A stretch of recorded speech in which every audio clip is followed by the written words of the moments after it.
While visiting Rocky Mountain National Park, visitors should take the time to slowly ascend the Old Fall River Road.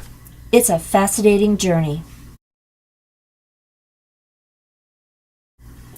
The road starts at 8,558 feet in Horseshoe Park and ascends 9 miles across the Continental Divide, finally ending at Fall River Pass at 11,796 feet.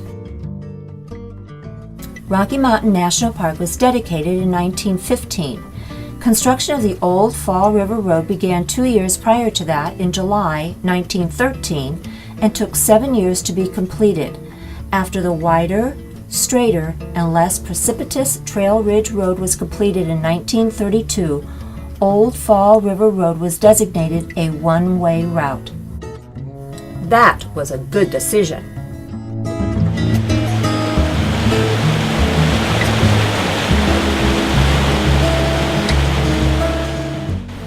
The road provides both an ecological and geological display as you ascend.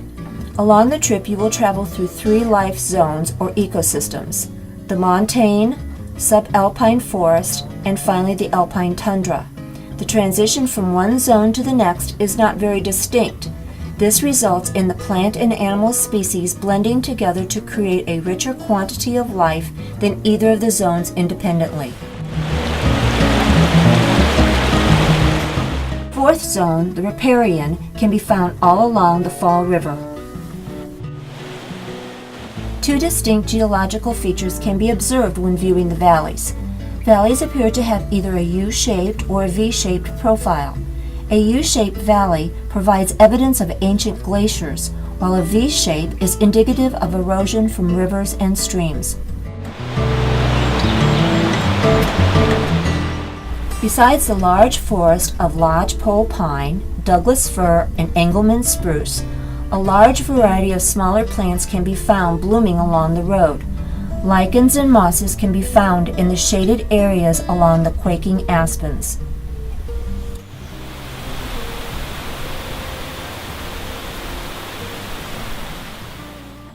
Canonchito. This little canyon has been cut by the Fall River for the last 7,500 years after the last glaciers retreated.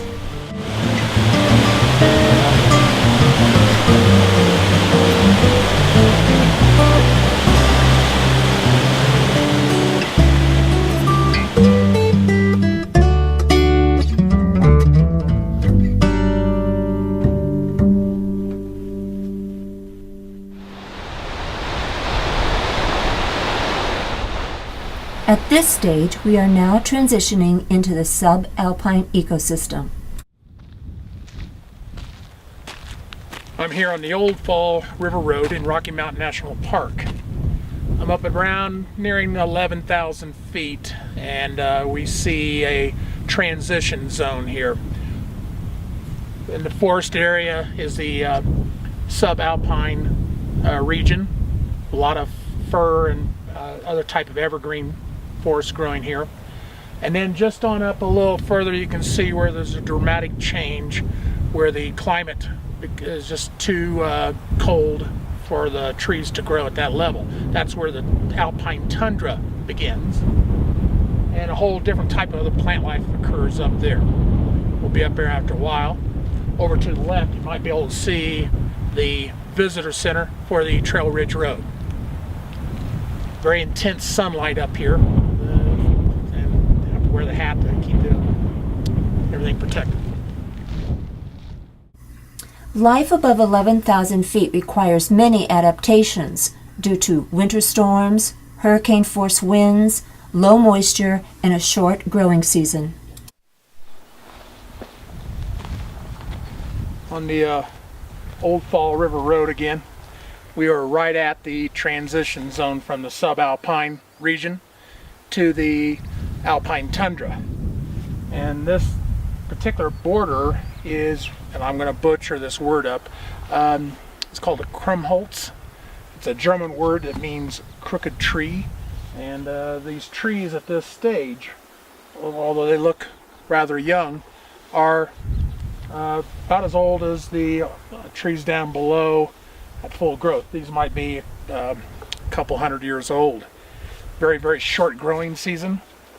I'll give you a panoramic view right here, quite a view of this whole region, and all right off the road.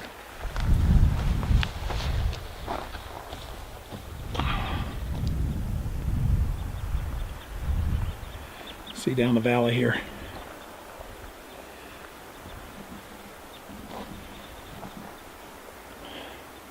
Old trusty Subaru. And mostly looking into the tundra region now.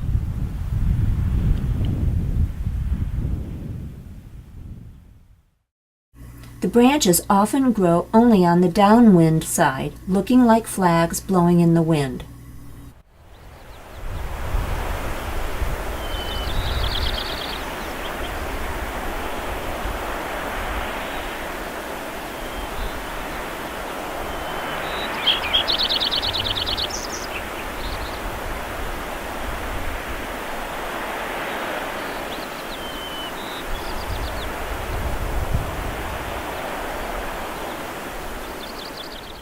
This brings us to the end of Chapter 3.